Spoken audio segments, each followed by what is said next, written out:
Azamat, qaysi kallang bilan bu jaziramadan ish olding jura? Ha usta bu nima farqi bor? Pulni bersa ishlayveramiz. Nima ish qilish kerak o'zi? Beton qo'yish kerak. Beton qo'ymaydi. Ha kirish yopasiz bo'lmasa? Isqib. Ha? Bekordan 500 so'm deyapsan. Mana bo'lmasa g'ishtga tering. Oq g'ishtlarganim ko'rganmisan biron marta? Bo'lmasa qizil g'isht tering. Qizil g'ishtga allergiyam bor, Azamat. Usta bu kallangizga buncha bahona qayerdan keladi? Ishing bo'lmasin san. Qanaqa g'isht terasiz bo'lmasa usta bu? Menga jo'rajon yaxshi g'ishtlardan olib terib beray.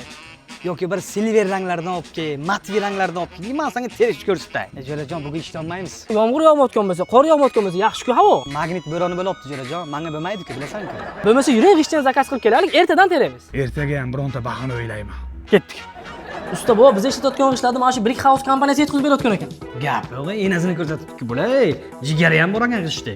Ha, 100 xildan ortiq turi bor usta bu. Bo'lishi mumkin emas. Brick House kompaniyasi katta qurilish kompaniyalari bilan hamkorlikka olib borar ishlarni. Ha, manzili ham ishxonamizga yaqingina, Samarqand avtobus 77. Gap yo'q, egasini ko'rsatmanga. Mana egasi. Assalomu alaykum. Aka, bu g'ishtlarni qayerda olyapsizlar? Assortimenti buncha ko'p. G'ishtlarimiz, pletkamiz 6 ta 7 ta davlatdan olib kelamiz. Hamda o'zimizdan ishlab chiqarish bor. Fasadni, klinker pletka, klinker g'ishtlar hammasidan bizlarga bor, mavjud. Gazoblok ham ishlab chiqarish bor o'zimizda. Akajon, mana bu turkman g'ishtimi? Ha. Biz ishlayotgan joyga sizlar yuborayotgan ekansizlar-da. Ha. Sal sekinroq yuboringlar aka. Xo'p. Sal kamroq yuboringlar. Mayli.